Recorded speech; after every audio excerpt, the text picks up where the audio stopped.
Ici Pierre Verville, animateur de la toute nouvelle émission Jazz à vue. Vous serez agréablement surpris de découvrir toute la vitalité du jazz de chez nous. Cette semaine, à Jazz à vue, nous ferons un survol de la carrière d'un des pianistes-compositeurs les plus en vue du jazz montréalais, François Bourassa. Je trouve qu'on a des influences intéressantes ici au Québec. On va puiser là-dedans.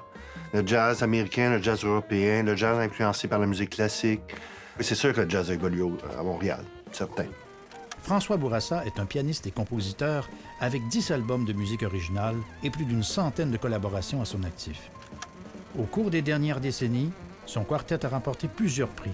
On parle ici de Félix, Opus, Juno, pour leurs enregistrements et leurs performances en direct. Bourassa a d'abord été passionné par la guitare électrique et c'est grâce au rock progressif qu'il redécouvre son amour pour le piano à l'âge de 17 ans. Influencé par les plus grands jazzman, c'est la liberté dans la composition et l'improvisation jazz qui confirme son saut dans le style. Depuis plus de 30 ans, en parallèle de ses activités liées à son quartet et à titre d'enseignant, Bourassa est devenu un ambassadeur de la communauté de jazz du Québec à l'échelle internationale. Bienvenue à Jazz à vue.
Salut François. Salut Pierre. Merci d'avoir accepté notre invitation. Je suis très, très, très content. Ben moi aussi. Écoute, j'ai appris quelque chose. Je savais pas. Moi, je pensais que tu avais au départ appris à jouer du piano. Ouais. Alors que c'est pas ton instrument premier. Tu as commencé par autre chose. Ben de 8 à 12, j'ai fait du piano classique. De 8 à 12 ans. Mais après ça, j'ai laissé complètement le piano pour faire du rock à la guitare. Ça allait avec la musique que j'écoutais à l'époque. Led Zeppelin, Jimi Hendrix, Johnny Winter, qui était mon idole. J'ai même une Firebird Gibson comme lui. Puis j'ai fait ça, oui, pendant 5 ans. Du blues, du rock. Ouais. Je suis revenu au piano après. Mais est-ce que tu es revenu au piano jazz ou non? Non. C'est pas ça au départ. Non, piano classique. J'écoutais du rock progressif, en fait. C'est le rock progressif qui m'a fait passer de la guitare au piano, comme des groupes comme Emerson, Lake and Palmer, Genesis, Yes, Gentle Giant. Fait que la guitare, là-dedans, le blues, moi, je jouais par oreille, c'est comme si c'était moins approprié, là, pour le genre, mes goûts évoluaient. Fait que j'allais vers une musique, c'est ça, comme j'ai le rock progressif, puis tranquillement vers le jazz ensuite. Return to Forever, comme du jazz fusion. Ouais. Que des fois, il est presque comme du rock progressif, sauf qu'il y a plus d'impro. Ouais. Puis Chick Corea. Puis par Chick Corea, là, Keith Jarrett, Bill Evans, là, tout a découlé. Puis Coltrane, Miles Davis. C'est comme ça. Ouais. Puis ta musique, comment, depuis les départs, le tout début, jusqu'à aujourd'hui, quelle sorte d'évolution elle a eu, d'après toi? Là? Je veux dire, comment tu as évolué, de quelle manière? C'est quoi la différence, autrement dit, entre ce que tu fais maintenant et ce que tu faisais il y a, mettons, 30 ans? Ben, je prends plus de risques, c'est sûr. J'ai étudié en composition, musique contemporaine à McGill. Donc, ça m'a apporté peut-être vraiment plus de connaissances, d'apprivoiser les dissonances, l'harmonie plus moderne. Puis c'est vrai que la composition classique à McGill, qui était axée sur la musique du 20e siècle, donc, m'a ouvert comme un peu une approche harmonique qui sort un peu du jazz traditionnel, mais j'adore aussi le jazz traditionnel. Donc, c'est peut-être une combinaison des deux, de la musique contemporaine et du jazz plus classique comme Bill Evans ou... Tu as déjà fait un album, d'ailleurs. Ça. Ben oui, on a fait 2 albums même, oui, c'est ça. Avec Michel Donato, Pierre Tanguay puis Frank Lozano, la musique de Bill Evans. Mais c'est pas ton groupe habituel, parce que toi, tu as un groupe avec qui tu te promènes depuis quand même longtemps. Ben oui. Ben vois-tu, Guy Boisvert, le bassiste avec qui je joue encore, ça va faire 40 ans qu'on joue. Un détail. Ouais, un détail. Genre d'affaires qu'on dit pas trop, hein? Ben ouais. On a commencé ensemble à faire du jazz, en fait, à Sorel. Puis André Leroux au sax, que j'ai connu quasiment en même temps, mais après ça, lui est parti ses bateaux, puis il a eu sa carrière de son côté. Mais il est revenu dans le quartet en 96. Fait que là, on est 4. J'étais en trio de 83 à 96, puis en quartet depuis 96. Avec André Leroux et Guy Boisvert, j'ai changé de batteur quelques fois. Ces musiciens-là, ils t'apportent quoi? Ben leur énergie, c'est très... André, on sait que sa fougue, puis son audace, puis sa conviction, c'est incroyable. Guy, c'est plus introspectif, c'est plus... il joue en fonction de ce qui se passe autour. Tu sais, c'est des qualités qui se complètent bien, je trouve.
Quand tu composes, toi, est-ce que tu pars, je sais pas, moi, tu vas prendre, tu fais une balade, puis à un moment donné, oups, puis tu as l'idée, tu as un flash, ou tu t'assois au piano, puis tu dis, OK, aujourd'hui, je compose, c'est ça que je fais.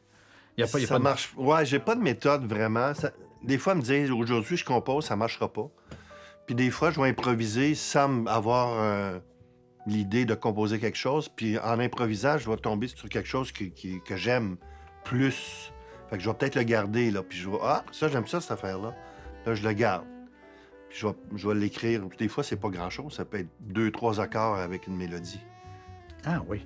C'est presque un petit ébauche. Ce petit moment-là a fait que je veux le garder. Puis peut-être après ça, je le développerai. OK. Mais j'arrive pas une journée, aujourd'hui, je compose une toune. Tu y vas un petit morceau là. Assez intuitivement, vraiment. Puis ça part de l'improvisation, souvent. Ah oui, OK. Ouais. Improvise, J'improvise. Ah, et ça marche, ça. Je cherche des affaires, puis je m'amuse un peu, puis... Ah, c'est ça, c'est pas pire. Tu sais, puis je vais passer 6 heures sur une mesure ou 2 mesures. Ah! Vraiment. Mais après ça, il y a l'impro, par exemple. Tu sais, ça, c'est le côté composition. Ouais. Mais je m'arrange pour que... On dit que c'est du jazz. Ce qui est défini jazz, c'est l'improvisation, beaucoup. Donc, après ça, il y a l'improvisation qui est plus spontanée, en fait. Oui. Puis ça, c'est ton 10e album. Ouais. Et c'est le premier que tu fais en solo. Ben oui. T'as hésité avant de te lancer là-dedans, j'imagine. Oui, parce que je suis pas... c'est un super défi jouer en solo, mais moi, ce que j'aime vraiment, c'est de jouer avec d'autres musiciens, puis avoir l'interaction, puis la complicité, puis pas avoir tout le spot juste sur moi, là, tout le temps. Le piano solo, c'est fantastique, parce que tu as une liberté totale. Tu peux changer de tempo, tu peux changer de tonalité à n'importe quel moment. Mais en même temps, j'ai besoin, ou j'aime beaucoup avoir du feedback des musiciens autour de moi, de jouer en groupe. Fait que c'est pour ça que ça a peut-être été long avant que je me décide de faire un album solo, mais la pandémie a... Oui, ça a aidé un petit peu. Ça a aidé un petit peu.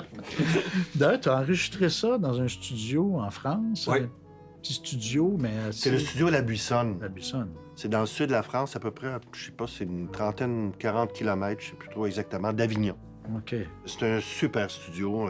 Puis l'ingénieur de son, Gérard Deharreau, c'est une perle. C'est quoi la différence par rapport à un enregistrement que tu fais ici? Le fait de sortir le soir et être dans cette espèce d'ambiance-là, parce que je pense que c'est un... Ouais, t'es comme dans un... aussi. Ben oui, puis même à l'extérieur du village. T'es un peu comme dans un champ, puis il y a une espèce de baraque, là. Puis il y a des appartements qui sont juste au-dessus du studio. Tu restes là le soir. Ah! Il y a un appartement là. Puis tu descends, puis t'es dans le studio le lendemain. Fait que c'est super.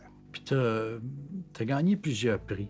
Hein, durant ta carrière. Est-ce que ça a eu un impact sur ta carrière globalement? Je pense pas. Non? C'est sûr que ça nuit pas à avoir des prix, mais puis ça fait plaisir. C'est sûr que ça te dit, bon, il y a une certaine reconnaissance, puis ton travail est apprécié. Mais je pense pas beaucoup à ça. OK.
tes musiciens de jazz préférés? Ben, tu en as nommé quelques-uns tantôt, mais est-ce qu'il y a un musicien Un, qui je suis pas vraiment- capable d'en nommer Non, un. hein, c'est ça.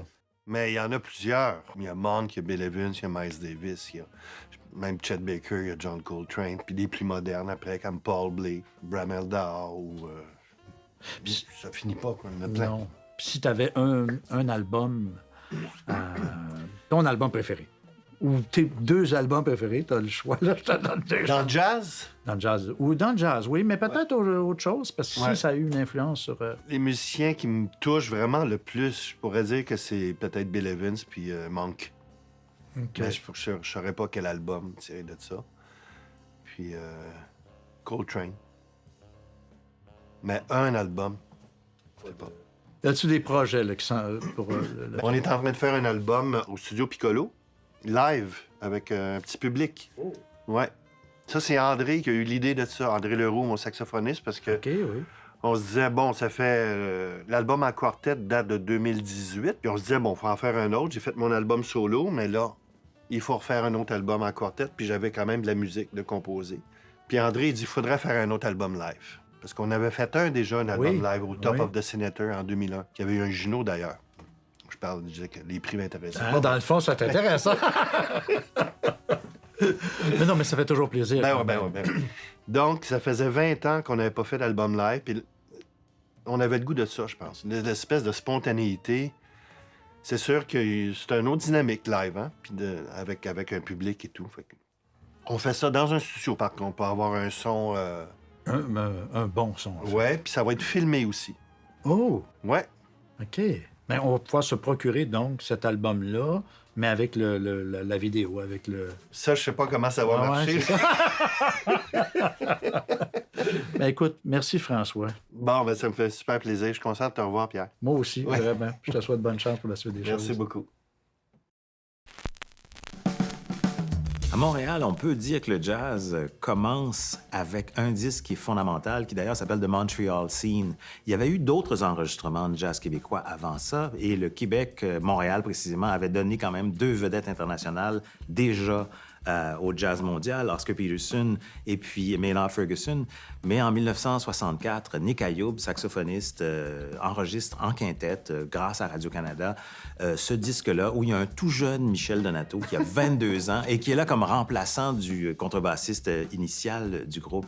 Et c'est ce disque-là qui va tomber un peu dans l'oubli, qu'on va redécouvrir seulement dans les années 2000, qui nous donne une idée de la scène de l'époque. Et la scène de l'époque, c'est beaucoup de jazz dans les bars, El Morocco, la Tête de l'Art, le Jazz Hot, tous ces bars-là où fleurit un certain jazz à la faveur du passage aussi de vedettes américaines qui viennent jouer, justement avec le groupe dont Michel Donato est le contrebassiste régulier, c'est le trio de Pierre Leduc avec Émile Cisco-Normand. Et ces gens-là vont accompagner tous les musiciens de passage, et ça se développe. Hein.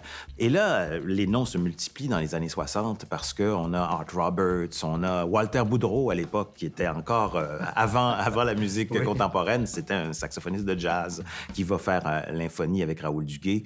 Toutes ces choses-là, ça met un milieu assez effervescent ici à Montréal. Puis là, ce qui arrive, c'est que tranquillement, bon, les boîtes de jazz ont fermé au fil des années 50-60.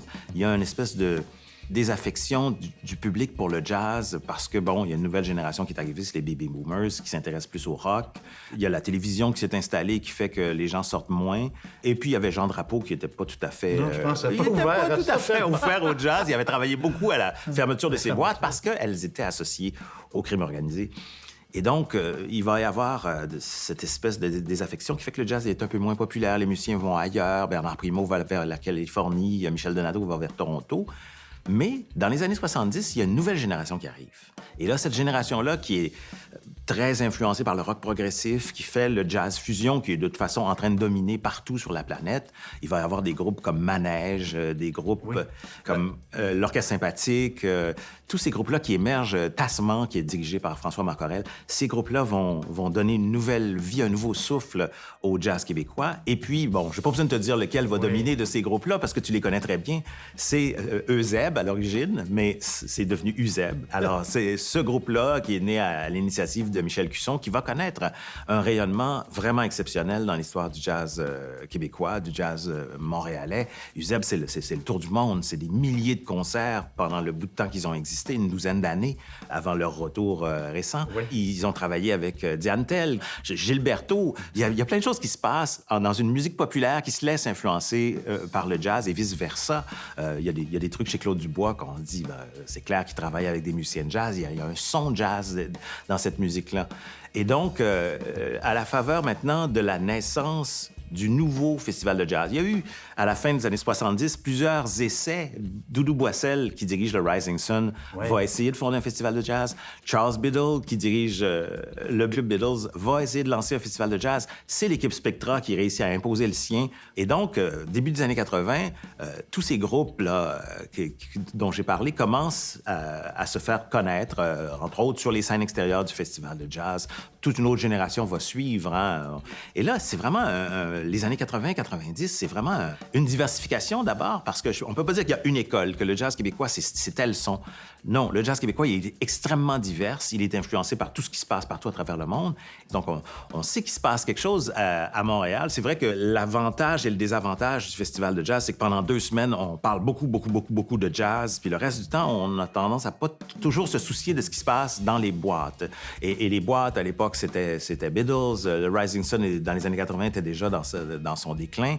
Ces boîtes-là, elles continuent à faire vivre le jazz, à faire vivre les musiciens d'ici. Est-ce qu'il y a eu des moments où vraiment on s'est demandé, oups, on entendait moins parler du jazz, fin des années 80, début 90? Moi, j'ai pas l'impression que le déclin était là. Le déclin, ça a été plus le début des années 70 parce que c'était encore marginal, malgré ce flirt avec le rock progressif. C'est l'époque où on va voir arriver un endroit qui était aussi cher qu'à moi. C'était l'Air du Temps, dans le Vieux-Montréal, dans les années 80. Mais je trouve pas que les années 90 ont été une mauvaise décennie pour le jazz d'ici. Au contraire, c'est au début des années 90, on a Lost Chart, qui est un label montréalais qui permet à nos musiciens de se faire connaître. Il va, hélas, disparaître, mais il y a Just in Time. Et puis, début des années 2000, CFND qui arrive. Alors là, un accent, une emphase sur le jazz de création plutôt que l'interprétation de standards. Et c'est peut-être une des choses qui caractérise le plus notre jazz québécois, c'est que, oui, bien sûr, les standards, les grands standards sont présents, mais c'est beaucoup de la musique de création. Où est-ce que le jazz s'en va? C'est une excellente question. On ne sait jamais. Il est toujours là où on pense qu'il ne sera pas. Mais on l'a défini comme une musique de métissage. Il va continuer ce métissage-là, que ce soit avec la musique classique contemporaine, que ce soit avec le hip-hop, que ce soit avec les nouvelles formes du rock. Le jazz a tendance à phagocyter tout ce qui est autour et il le fait sien. Et c'est ce qui est si admirable sur cette musique-là. C'est pourquoi cette musique-là n'arrête pas de se renouveler. Qu'elle est indémodable. Ouais. Merci d'avoir été des nôtres pour cette émission de Jazz à vue. Pour en savoir plus, je vous invite à visiter nos plateformes sociales.